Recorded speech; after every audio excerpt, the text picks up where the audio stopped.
Hola, con este vídeo comienzo una serie de cápsulas sobre astrología y filosofía con la intención de analizar brevemente las cartas natales de algunos de los filósofos modernos más influyentes.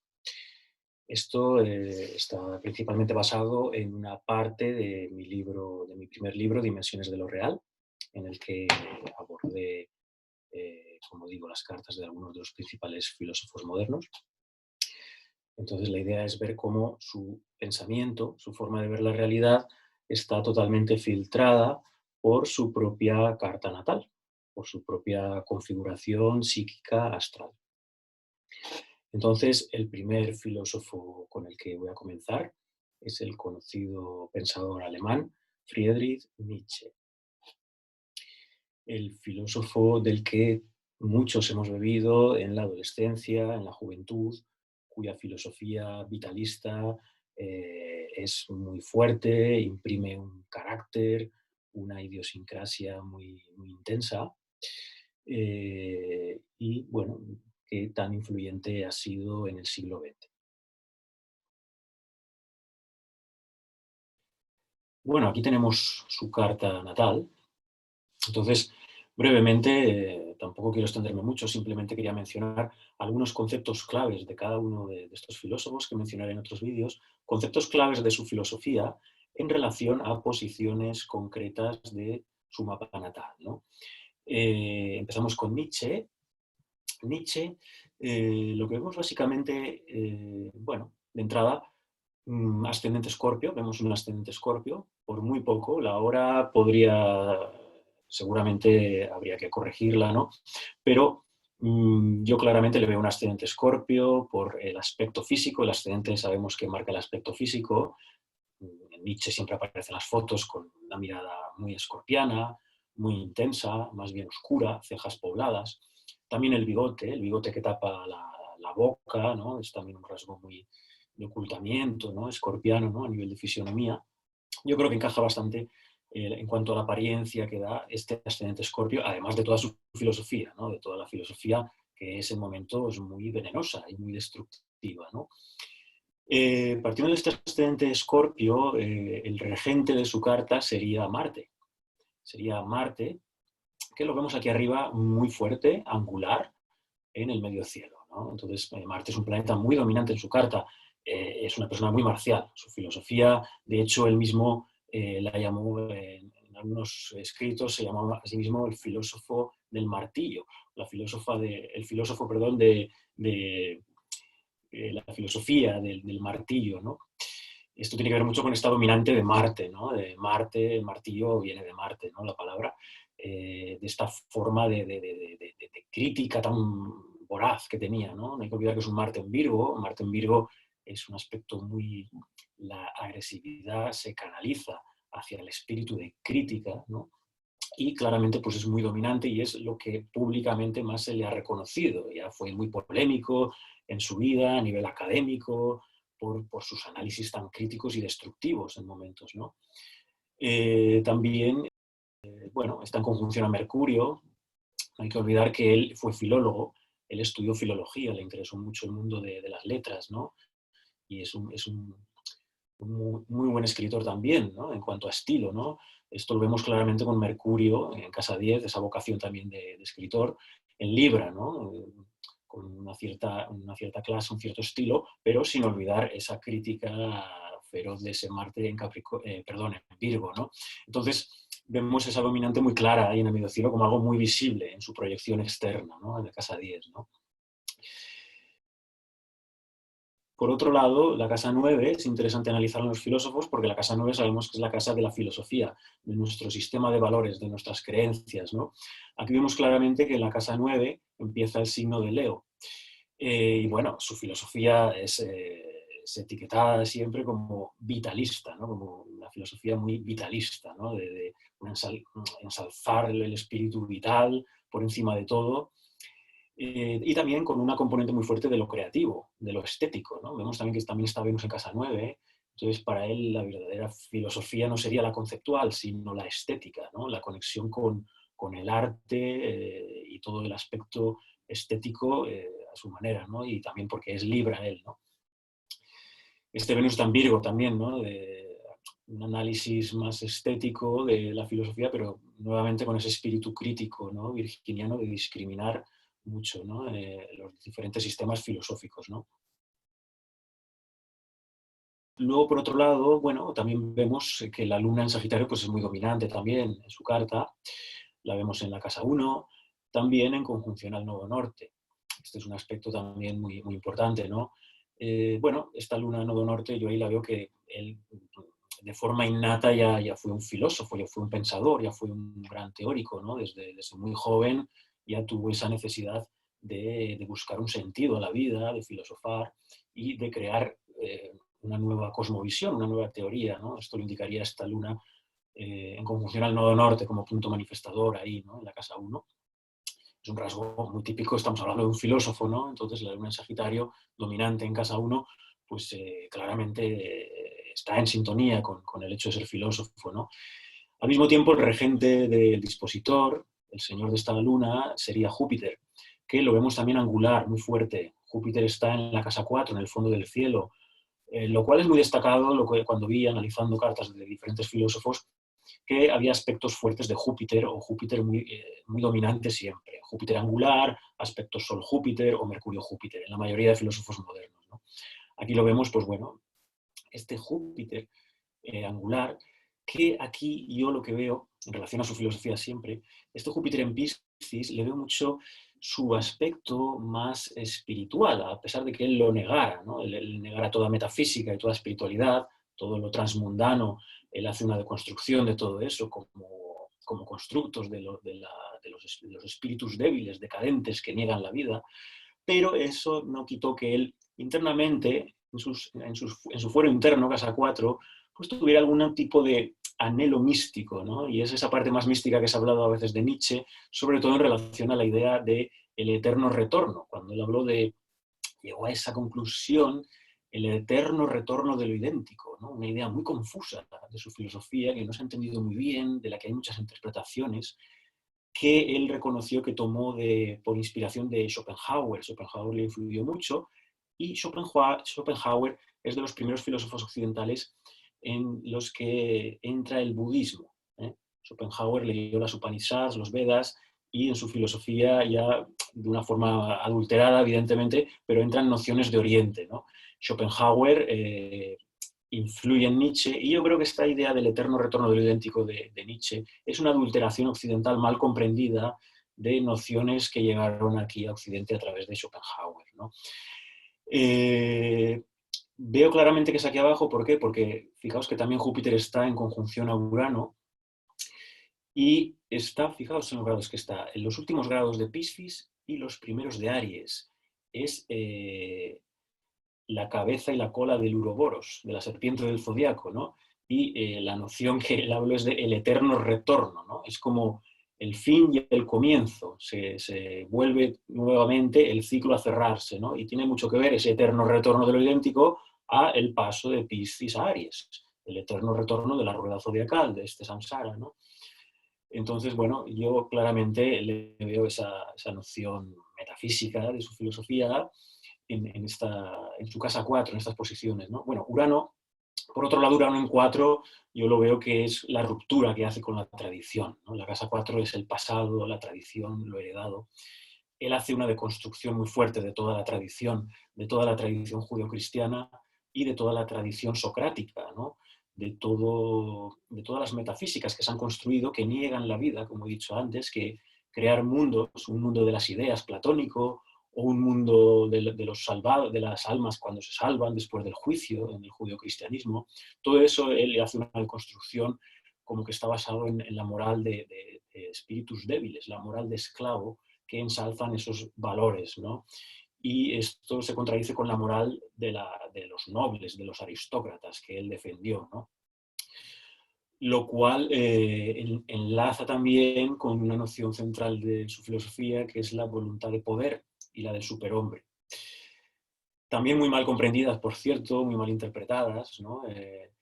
Pero que esta noción de la voluntad de poder yo la veo en Plutón en Aries en la casa 5, ¿no? Lo veo ese instinto de autoafirmación del individuo, ¿no? De ese superhombre o ese transhumano, o, bueno, se ha traducido de muchos modos, ¿no? Que es ese que se basa en un espíritu trágico de la vida también, basado en el concepto de lo dionisíaco que habló él.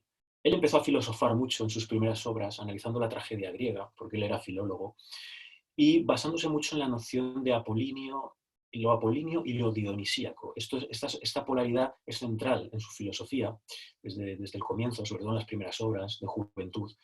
Y claramente ese contraste entre lo apolíneo y lo dionisíaco es la oposición en su carta de Plutón al Sol. El Sol es lo apolíneo. Apolo se identifica al Sol, es uno de los dioses atribuidos al Sol, ¿no? Entonces, el Sol es lo apolíneo, que es el espíritu, lo describe como la mesura, más la parte racional, el equilibrio, la mesura, que tiene que ver mucho con su Sol en Libra, por cierto, ese espíritu más apolíneo, más de mantener unas formas, un equilibrio, una belleza, una armonía. Y lo dionisíaco es el aspecto más instintivo, más pasional de la vida, en el que también está intrincada la muerte, la transformación, todo lo visceral, y lo que aboca también a ese espíritu trágico que él analizó, ¿no? Haciendo un estudio de la tragedia griega, ¿no? Entonces, claramente la distinción de su filosofía entre lo apolíneo y lo dionisíaco está entre esta oposición del Sol y Plutón. Y como he dicho, también esta oposición le llevó a desarrollar la idea de la voluntad de poder, ¿no? La voluntad de poder hacia ese superhombre, ¿no? De autosuperación de uno mismo, ¿no? Aunque es unas nociones también muy mal interpretadas en muchas ocasiones, ¿no? Pero bueno, no quiero tampoco desarrollar aquí la filosofía de Nietzsche, simplemente era asociarla a su carta, ¿no? Otros rasgos interesantes, bueno, Mercurio ya hemos hablado que, ya he mencionado que, bueno, es Mercurio conjunción Marte, su forma verbal de comunicar, de escribir es muy venenosa, no deja títere con cabeza, ¿no? Muy violenta, muy agresiva en momentos. También con un cierto talento, con un talento y un rigor, a la hora, un rigor filosófico, no es cualquiera, simplemente vomitando ideas, ¿no?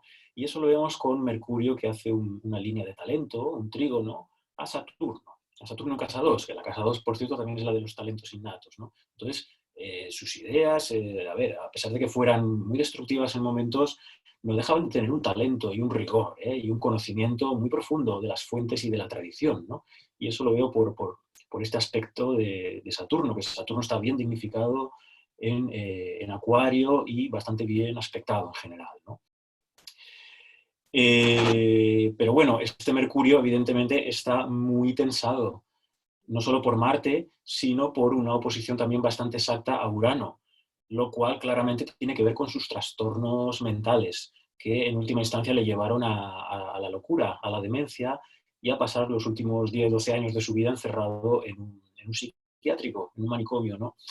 Claramente Mercurio es la mente, el sistema nervioso, Urano también, entonces hay un cortocircuito, ¿no? Llega un momento que tiene un cortocircuito, no hay que olvidar que el último año de lucidez escribe un montón de obras, sus obras más virulentas, ¿no? El Anticristo, bueno, y muchas de las últimas obras, ¿no? Que escribe, las más... escribe en un año 3 o 4 libros y de repente se le funden los plomos, ¿no?